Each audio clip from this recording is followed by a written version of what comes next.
Welcome to Classical Ideas. This is Greg Soden.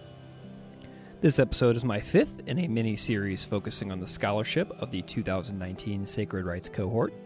Sacred Writes provides support, resources, and networks for scholars of religion committed to translating the significance of their research to a broader audience. I highly recommend checking out their fantastic work on Twitter at sacred_writes or online at sacred-writes.org. A hadith in Islam reads, "Allah is beautiful and He loves beauty." In these words, the scholarship of Dr. Kayla Wheeler is grounded, where she explores the intersections of fashion, Islam, and Black women. Dr. Wheeler is an expert in contemporary Black Islam in the United States. Dr. Wheeler is writing a book on the history of Black Muslim fashion in the United States. The book is based on 5 years of research, including interviewing Black Muslim fashion designers and attending fashion shows in Atlanta, Philadelphia, and Newark. Dr. Wheeler is also the creator of the Black Islam Syllabus, a free resource guide which we discuss at length in the conversation that highlights the experiences of Muslims of African descent. If you want to extend your learning after this conversation, Dr. Wheeler's work is linked in the show notes, and she also recommends 2 organizations supporting the work of Muslim scholarship, justice, and anti-racism work. Those organizations are Sapelo Square and Muslim Anti-Racist Collaborative. Sapelo Square intervenes in the marginalization and erasure of Black Muslims in the public square by building an online forum that places Black Muslims at the center. Their mission is to celebrate and analyze the experiences of Black Muslims in the United States to create new understandings of who they are, what they have done, and why that matters. You can find and support Sapelo Square at sapelosquare.com. Furthermore, the Muslim Anti-Racist Collaborative's mission is to provide racial justice education and resources to advance racial justice. You can find and support their work at muslimarc.org. So this was a very fantastic conversation with Dr. Kayla Wheeler. So without further delay, please enjoy my chat on Black Islam, the Black Islam Syllabus, and the work of Dr. Kayla Wheeler with Sacred Writes.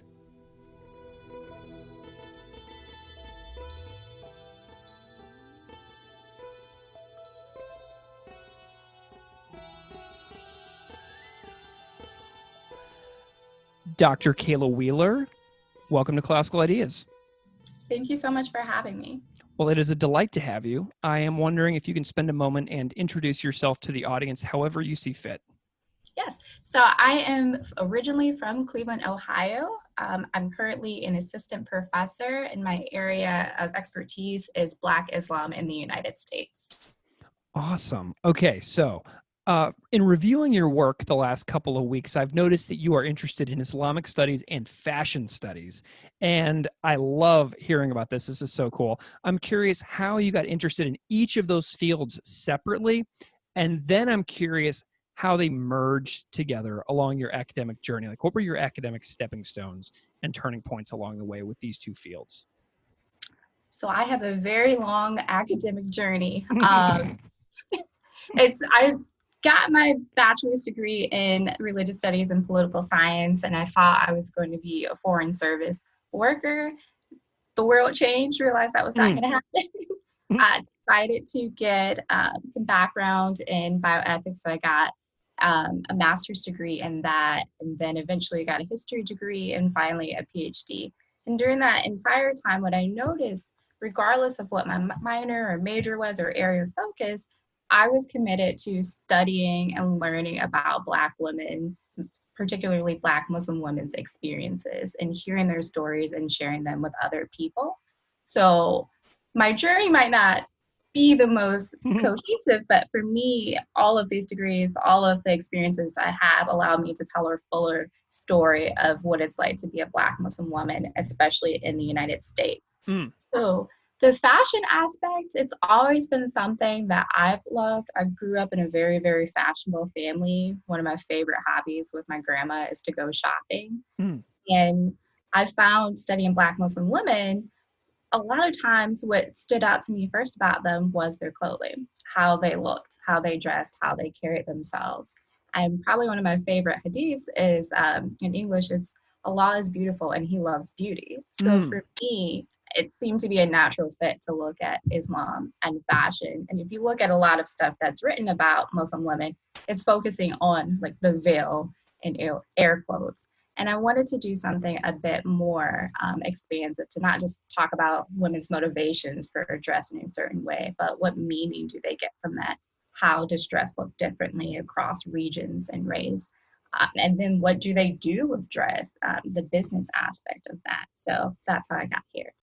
Fantastic. And I know that you're also a 2019 fellow for the Sacred Rights Public Scholarship and Religion group. And I'm talking to everybody from this cohort.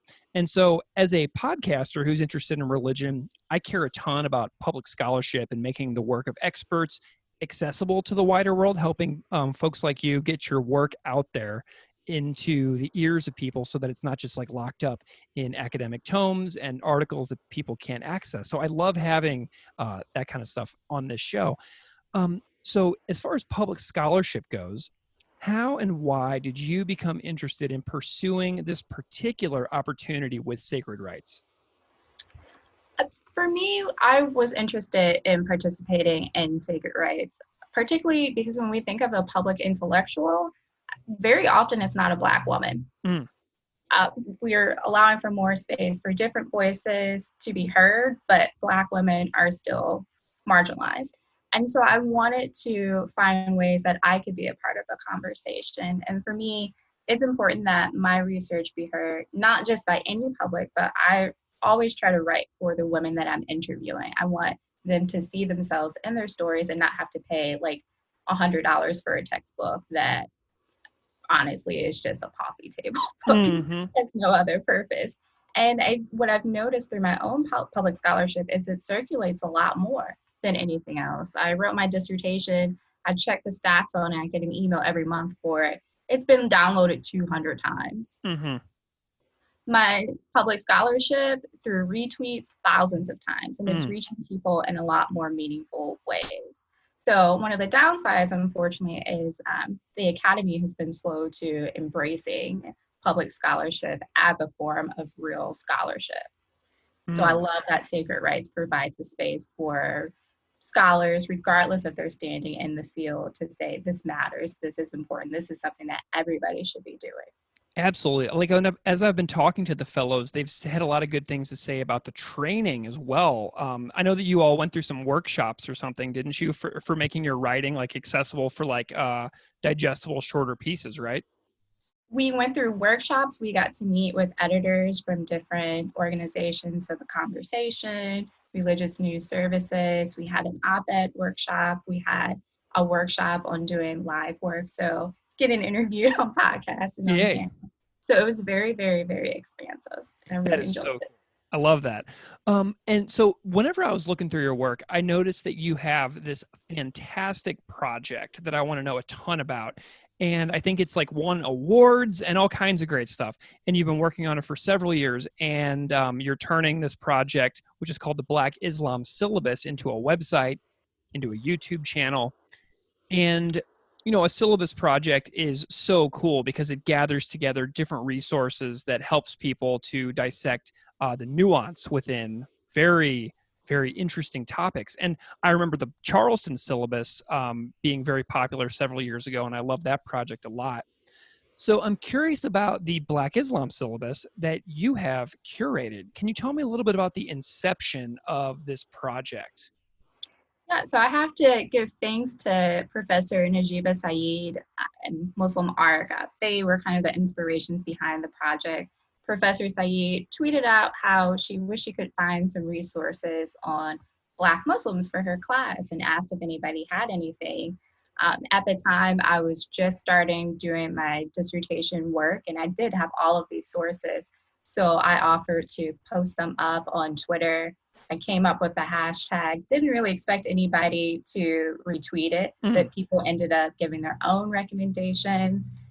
We had so many that I ended up putting it in a Google Doc page that Sapelo Square and Muslim Arc have helped me circulate for the past almost 5 years. And right now, I'm going to say it's close to 40 pages. I think it's about 38 pages. Yeah, that sounds right. I was looking at it this morning too. Yeah. I mean, it's so I haven't cool. seen it in a while. Yeah, thank you. And well, another thing that's really interesting to me is like whenever you just said, I didn't expect for it to get any traction or retweets or anything like that.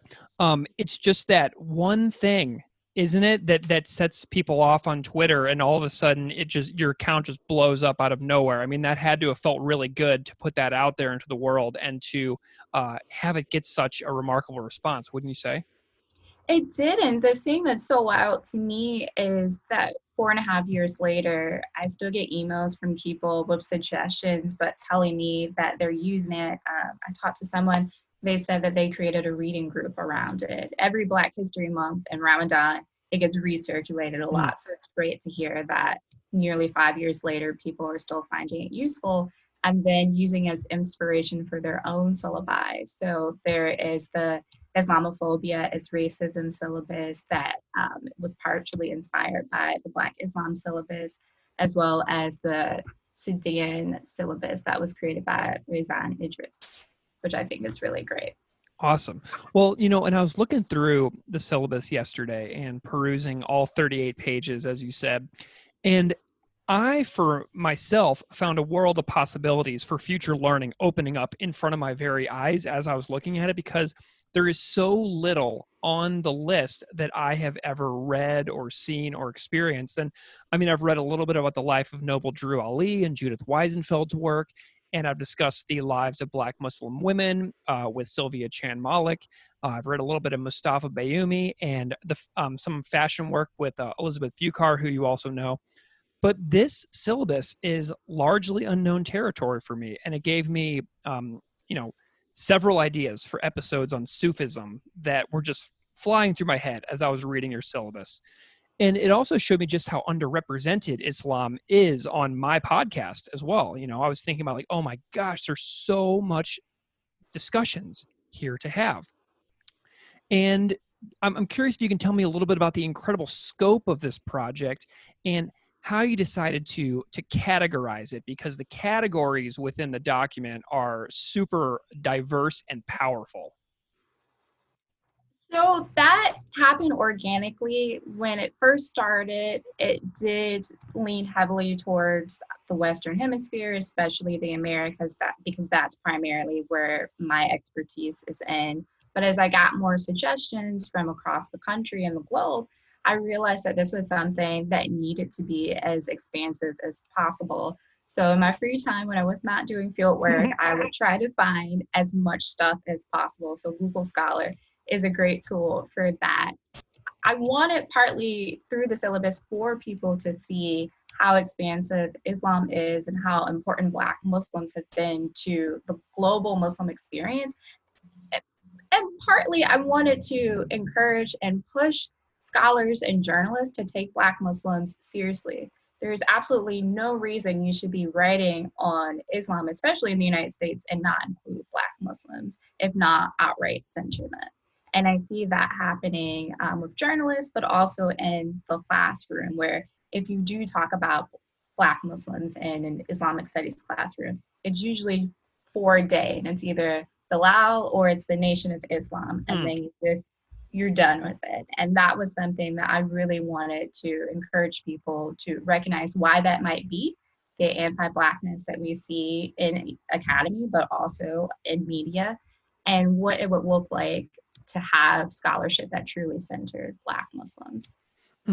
Well, and there's like a wide range as well. So something that's so interesting about it is that you have academic journal articles, you have peer-reviewed books, and then you also include blogs and songs and YouTube videos and zines and hashtags. And I'm curious about why, when you were putting this project together, why you included such a wide range of materials and how maybe you see those being incorporated into modern classrooms as well. Well, I think that we have to understand that there are multiple ways of learning, and we do a disservice by just privileging academic books and articles. Some of the most important lessons I've ever learned was through Tumblr Mm. and Twitter, listening to people who have been prevented from entering the academy because of some of the gatekeeping that happened. So I wanted to highlight the work that's being done and the scholarship that is being done by scholars outside of the academy. But also, one thing that you do notice if you go through the bibliography, a lot of the pieces on Black Muslims are not actually written by Black Muslims. Mm-hmm. And so by including more pop culture articles and poems and movies and music, I can center Black Muslim creators themselves. And so that was something that was really important to me too. Do you have any, like, say somebody knows nothing, right? And they're hearing our conversation right now and they're like, okay, this sounds fascinating. I want to start with a few things that are digestible from the syllabus. Do you have any like top recommendations that you would suggest a brand new learner who's just coming to it that they might check out first? So a classic book, I'm a bit biased because he was my doctoral advisor, but is Richard Turner's Islam and the African American Experience. Mm-hmm. And he was one of the first scholars to look at the relationship between Black Americans and Black Caribbeans and the Ahmadiyya movement in the United States. So I think that's really good. Judith Weisenfeld's new book that you brought up, New World Coming, is really good. An author that I would totally look out for is Vanessa Taylor. Mm-hmm. She writes a lot of great pop culture pieces that deal with surveillance and policing, but also the experiences of being a Black Muslim woman in a Midwestern context and beyond. And I would also, there's a really cool one. It's called The Politics of Black Hair and Hijab by Marjorie Aziza Hill. She is one of the founders of the Muslim Anti-Racist Coalition, and the piece Black Politics, The Politics of Black Hair and Hijab, really talks about how Islam is experienced differently depending on who you are, whether you're Black or a non-Black woman of color, down to skin color and hair. So I think that's a great piece. Awesome. Those are some great suggestions. And that's actually where I'm going to start because I have read A New World to Come by Judith Weisenfeld, but the other ones are new to me. So thank you. So has the project, you mentioned earlier that it's been organic in nature, developing and changing all the time with the passage of time and as new work comes into being. Have you seen it grow? Like, are you still seeing people engage with it today as it's been, going on for 4 or 5 years now? Yes, especially because it's Ramadan, so I'm getting a lot of people retweeting it. I think it was either this semester or last semester, I was invited to do a virtual lecture at Wake Forest to talk about the syllabus. The Black Muslim Psychology Conference honored my work with the Black Islam Syllabus last year at the conference. I won one of the Trailblazer Awards. So I am seeing more people using it, but I think for me, because it's getting so old, I want to take it to another level, make it a bit more accessible. It's a Google Doc, so you really do have to scroll through to see where everything is. And I think I can make it more accessible through a website, but also giving people the opportunity to learn more and virtually meet some of the writers and academics that I have their work on this. So the goal is by the end of the year to have a website and then a YouTube channel where I would interview scholars of Black Islam about their work. Wonderful. So is the YouTube channel, does it have anything on it yet? No. Okay, you're still working on it. Yes. That's so cool. Is it going to be like a split screen interview, like with say how you and I are doing right now, how I can see you and you can see me? And is it going to be an interview style show like that, or are you planning on being in the same room with people? How are you going to structure it? I would like to do the split screen just because it's easier. I'm moving to Cincinnati, which is a bit more central, but still hard to travel around. Yeah. So, and I'm taking inspiration from, I have to point out, Sapelo Square has been a great resource, which was founded by Suad Abdul Kabir. So that's another cool book that you should put on your list. It's Muslim Cool by her. Nice.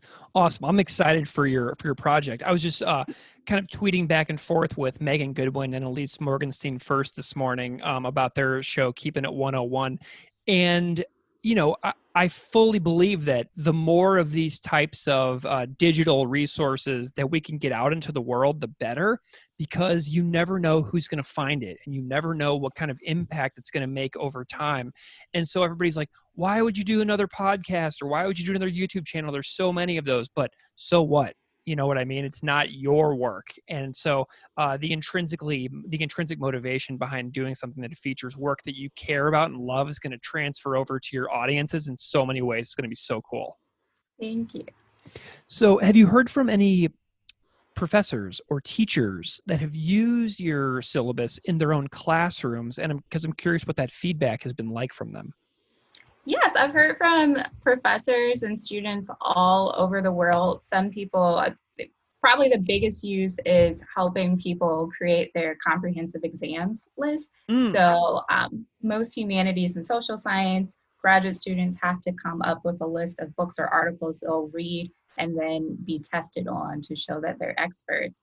And a lot of times with Islamic studies, but even the field of American religions, Black Muslims are marginalized. And I will say for me, it's easy to find this stuff because this is what I do all of my life. But if you're an outsider and you just want to diversify your knowledge, you really do sometimes have to dig pretty deep. It's getting a lot better now. I would say since about 2016 or 2017, there have been so many new scholars that have come out or older scholars who have published new books. But so graduate students use it a lot, and I've seen it used a lot in Intro to Islam courses by professors recognizing that they need to talk about Muslims, and not just Black Muslims in the United States, Black Muslims on the African continent, the Black companions of the Prophet Muhammad and their influence. And so that's something that's really exciting for me. The more I hear back from people, it helps me restructure the syllabus, create new categories. So the African continent category did not always exist. I just had in different things. And then I realized there were some people who just wanted to know about Africa. Awesome. Well, let's move on a little bit to some of the work that you've done as well. I know you have a book project that is in the works, and you have an article out in The Conversation called "The Black Muslim Female Fashion Trailblazers Who Came Before Model Halima Aden." Did I say her last name correctly? Aden? I think it's Aden, but yeah.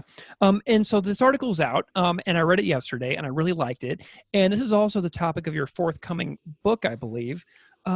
So first of all, just to remind listeners, if they've never heard of this person, who is Halima Aden and why does she matter in the context of Islamic studies and fashion studies?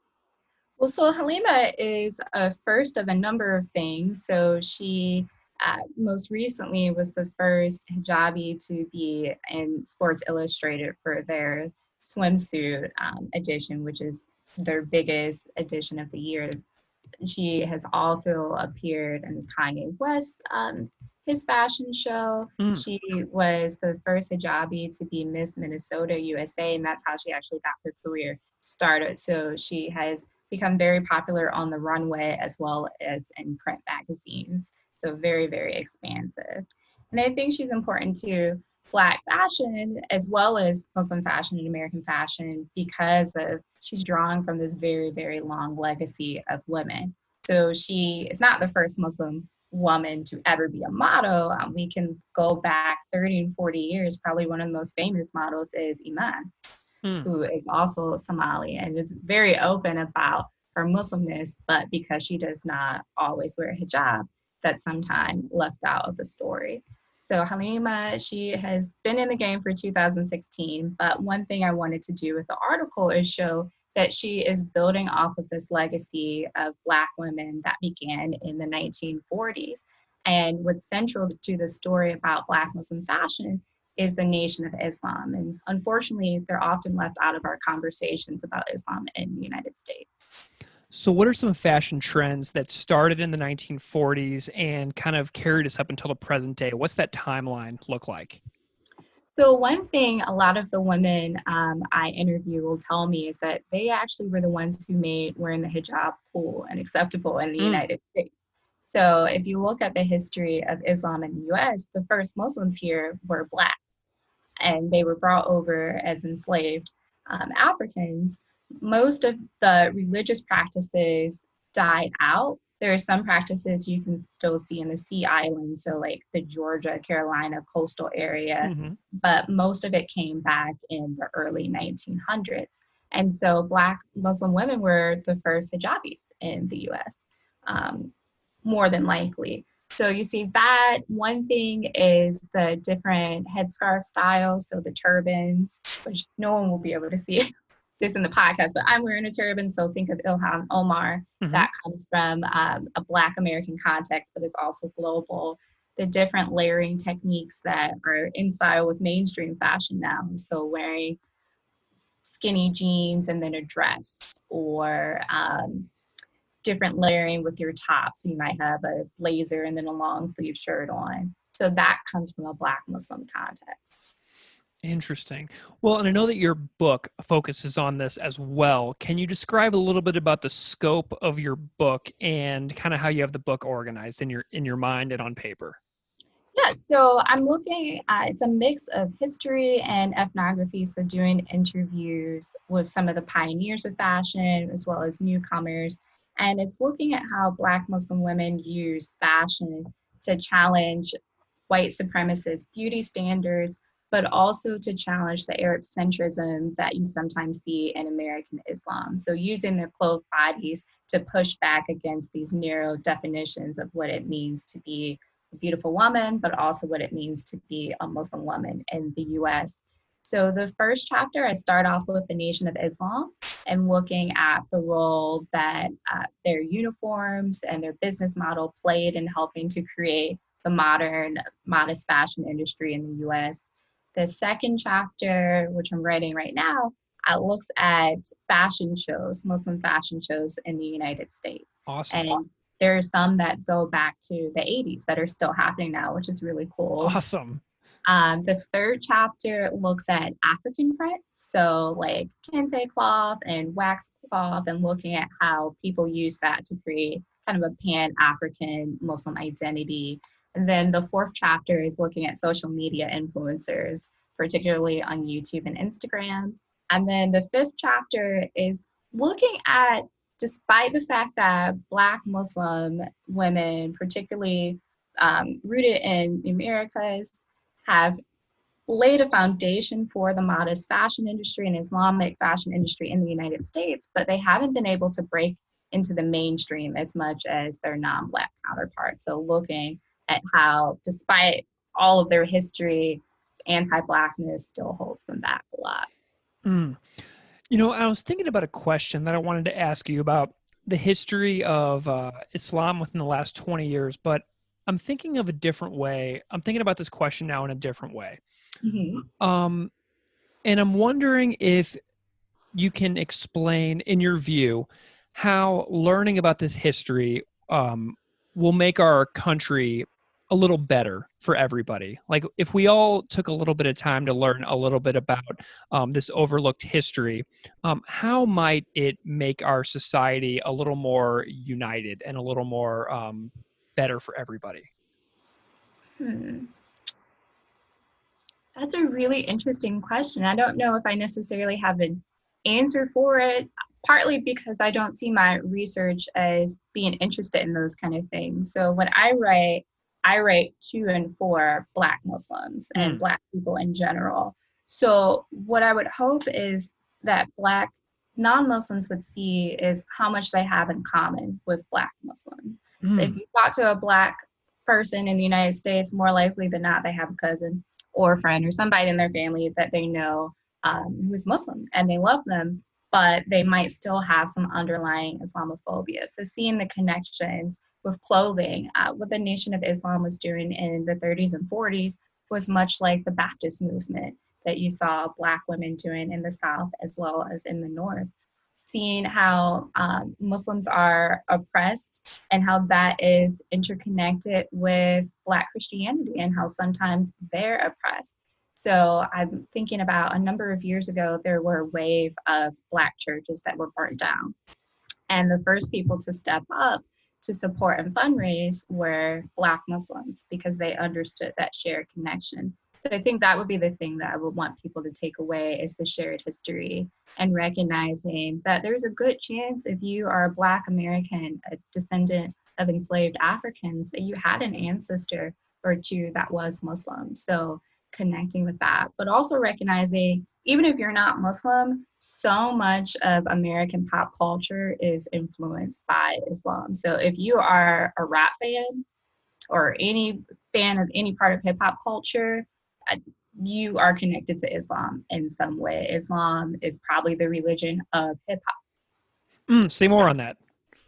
So a lot of the most popular rappers, many of the early innovators were Muslim or are Muslim. So whether that's Rakim or Busta Rhymes or Ice Cube, that way, if you're looking at some of the grandfathers of hip hop, so the last poets who were founded a year after Malcolm X's assassination, I believe, they saw themselves as carrying on his legacy. You see a lot of language that draws from the 5%ers, the nations of gods of earth. So if you have ever heard dropping science or what up G, that's coming from the 5%ers. And just looking at the role that Louis Farrakhan has played with rappers in the 90s, as well as the image of Malcolm X, who you can see across all different genres from Public Enemy to Nicki Minaj. Oh, that's great. I love it. I'm a huge music fan. So anytime I can weave music into my podcast about religion, I'm so all about that. You have to read Suad Abdul Kabir's book. That's what it's about, is hip hop. And she looks at New York as well as Chicago. So what's the title of the book? Muslim Cool. Awesome. Okay. That is like number one priority. That just shot to the top of my list. Awesome. Thank you so much. Because I know a friend of mine who's going to love it too. And I'm going to email him after we get off the phone. And I'm going to tell him about this book because I guarantee you he is going to freak out. All right, my God. Yeah, it's great. It's great. Yeah, he's like a musical historian. He's like an encyclopedia. So I'm so excited. He probably already has read it. And he's probably going to be like, where have you been, dude? So I'm excited. So what are you working on next? Like, what are some, we're talking about public scholarship. But we're also talking about academia, and we know you have a book coming out. So what is coming next? Like, what's your timeline for all these projects that you have in the works? So hopefully by the end of the summer, the Black Islam Syllabus, the website will be launched, and then I'll be reaching out to academics and writers to see if they're interested in being interviewed. So I've already asked people for suggestions on Twitter. I'll probably do that again. Hopefully the book will be fully written and by the end of the year. So unfortunately, the virus has slowed things down. I'm an ethnographer and I do archival work, and I was in New York City 2 days before the shutdown happened in Harlem. So a lot slower than I expected. The next goal for me is to focus on a public scholarship project that I had started a few years ago but put to the side, and then a book to go with it. So I have something called Mapping Malcolm's Boston, which traces Malcolm X's life in Boston from about 1941 to 1953. Awesome. It's great. Boston is the place where his last standing childhood home is in Roxbury. So what I did is I took pictures of places that were important to his political and religious development using primarily his autobiography, Manny Marable's book, and a few other sources.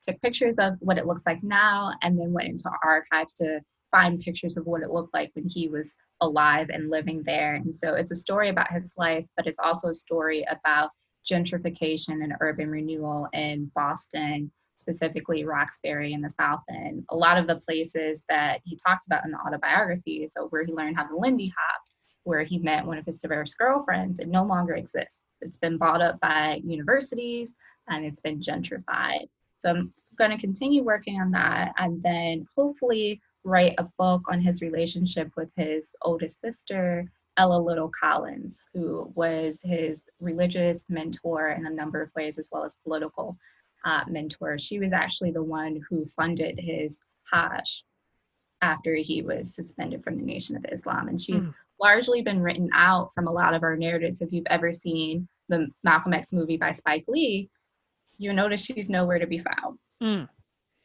Could you see that book being a trade press book? I don't know yet. So I like trade presses because they get a lot of circulation, but sometimes they're a bit expensive. And I would want this to be something that is really affordable for people. So if I can find a trade press that is a bit cheaper to publish, I'd be interested in that. But I also want to do not just a biography of her and her relationship with Malcolm X, but looking at why she's missing from a lot of the archives and stories. So do some theorizing there. So I think it might be, I think it could go either way, whether it's trade press or academic. I think whoever can help me get it out to the most people for the cheapest price. Awesome. Fantastic. Well, Dr. Kayla Wheeler, your work is so fascinating. I'm so excited for your channel and your website. That's going to be so cool because this syllabus, bringing it to life even more, is just going to create the supplementary sources within this fantastic bibliography. Like if I can look at a citation on your syllabus and then click a link underneath it to see you interviewing the person who wrote it, it's just going to take it to the next level. And I'm so excited to hear that. So where can people find you if they want to stay up to date on what it is that you're doing? Yeah, so I have a website. It's my name all together, so KaylaRenéeWheeler.com. And there you can find some writings I've done, as well as a link to the Black Islam Syllabus in the Google Doc format now. And once the website is up, I'll also have a link to it there. You can also find me on Twitter at KRW18. Awesome. Well, Dr. Kayla Wheeler, this has been an absolutely fantastic conversation. I'm super grateful to you for your time during your writing of your forthcoming book. So thank you for taking a little bit of time to chat with me about sacred rights, about public scholarship, about this book that I'm going to read, Muslim Cool. This is great. And I'm just really grateful to you for your time today. So thank you so much for coming on Classical Ideas. Thank you. And thank you for having me.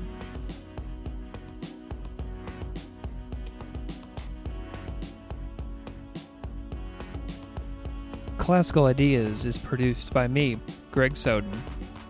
Music on Classical Ideas is composed and performed by Derek Strybig. You can find his music at www.wearewarmmusic.com. If you like this show, please rate it on iTunes, Stitcher, or wherever you get your podcasts. You can email me at classicalideas@outlook.com. Or find me on Patreon at patreon.com/classicalideaspodcast. Thanks so much for listening.